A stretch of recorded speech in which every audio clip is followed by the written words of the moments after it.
How's it going, my friends? Happy Saturday, and thanks for stopping by. I appreciate it. I see Buddy is peeking out. He wants to say hello. Hope everybody is doing well.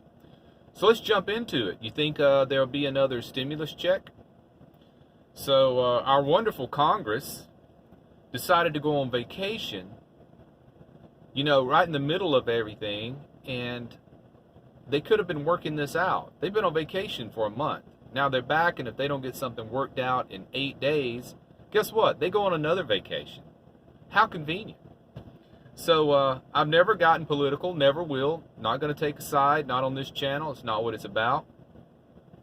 Even though I have mentioned I'm pretty middle of the road on a lot of things. Try to stay rational and logical on every subject. But this is absolutely ridiculous. There's about to be mass homelessness. There was a story on the news this morning from New Orleans where they're preparing for mass evictions if that expires, and it looks like it's about to. The protections from, evictions, so that looks like that's going to go away. If they don't get this worked out in 8 days, well, maybe it's 7 now, then they go on another vacation. How convenient. So this is our leadership. This is what we have. Pretty sad. So, but I do have some good news. Remember a few weeks back I made a video talking about I had waited 16 weeks and never saw a dime in unemployment. And I've been called back to work now for the last 2 weeks. And I was at work on Wednesday. And I hear my cell phone ringing, but I can't answer it because I'm working. So when I went on lunch break, I checked my messages, and it was unemployment office saying, call us back, we're finalizing your claim. Called them back, they just wanted to verify they had my direct deposit info and said that you're about to receive all of your back pay in one lump. Oh, hallelujah. It was wonderful.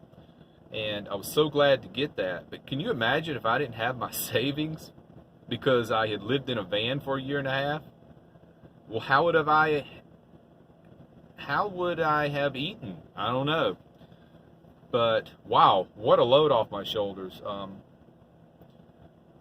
Just to get that finalized, and the lady said, have you been called back to work? I said, yeah, I've been back for 2 weeks now. I said, I quit filing, the weekend before I went back to work. I said, is that how I let you know that I don't need it anymore? She said, yeah, you just stopped filing. I said, well, I quit that 2 weeks ago. So after 16 weeks of waiting, I finally got my unemployment. Man, oh man, that was wonderful. So I'm back on track with my savings goal. I'm still on plan C as far as my nomadic journeys and, traveling and living in the van goes. Plan A and plan B is out the window. Plan C is much more reasonable, I think. Once I reach my goal, it'll be probably in the winter time, but I'll wait till springtime to just head out, hit the road, go, head west. And, I could possibly go ahead and have a job lined up, and if I don't, that's okay too. I could take a month off and then, start back. But being off of work for 3 months and 3 weeks made me realize I don't want to be off work that long again until I'm much older. You get bored. If you had all the money in the world, yeah, I wouldn't want to work again, But if you're on a budget, and that means you can't go do everything that requires money as far as sightseeing, national parks, and that kind of thing. Some days you just have to not spend anything, and that gets quite boring. So I don't think I'd want to be off over a month straight. And then, but then again, I don't want to work 6 or 7 days a week like I've done for the, let's see, from 2015 to 2018, I was 6 days a week. Anywhere from 50 to 60 hours a week, that's too much. So I think with this happening, and me being laid off so long, it's given me a new perspective of how long I would like to be off till I get to a point where, hey, I'm ready to work. You know, I was the Sunday night before I went back to work on that Monday, I didn't even sleep. I was ready to go to work. So it's changed a lot of my plans, and I think for the better. You know, and as I get out on the road, I'm not going to be able to land, you know, high-paying gigs. They're going to be relatively, you know, low-income stuff. So, but think about it this way. Back in the day, when I had a house, I had a boat, I had motorcycles, I had 2 vehicles, I was making about 75 grand or 80 grand a year, but I was spending a lot of money. So just look at it as a percentage. You know, if you make $15 to $20 an hour, what's the big deal if you're still spending that percentage or less? It's all percentage. You know, you make more, you spend more. You ever heard that? That's the truth. That's the truest saying ever. But now that my entire lifestyle has been changed for many years, being a minimalist, everything I own in the world, you're looking at it.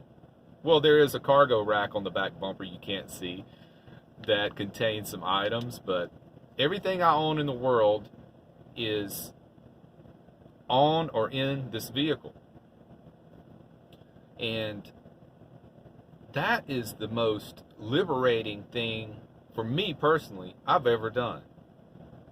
You know, they say money can't buy happiness. Well, I think it kind of can, but true happiness is just being okay when your needs are met and your needs are much less than they previously were. For me, anyway, you know, to each his own. You know, let's talk about one other thing before we wrap it up, and that's the categories of van dwellers I've noticed on YouTube. Have you noticed that it's like 3 or 4 categories? You got the kind that really deck their vans out, and that's cool too because their needs are more than my needs, and you know they have nice appliances and all that. And then you got the ones, I guess I'm on the other end of the spectrum, that kind of just fix it up good enough, that really focus on organization and practical things, and then you have the ones in the middle. And the one that I saw the other night, I was parked on the street parking, and there was this guy. He was in I guess a 1970s van, and I was talking with him. He was about 30 years old, you know, straight up hippie. You know, I'm a hippie too. I just don't have the hippie hair, you know. But he was just content as he could be. And you know what he had in that van? A mattress and some bottles of water and a lot of pot. And he was just as happy as he could be. So, you know, whatever makes you happy. But I thought that was interesting, the different categories of van dwellers and, you know, the things that are important to them. You know, you got some that have to have a microwave and a running sink and that kind of thing. And another guy, give me a jug of water and a bag of pot, and I'm cool. So I thought I would make you laugh with that, bring a little laughter to your day. All right, let's wrap it up, my friends. Have yourself a good weekend. Take care, be well. Buddy says smash the bell. Bye, guys.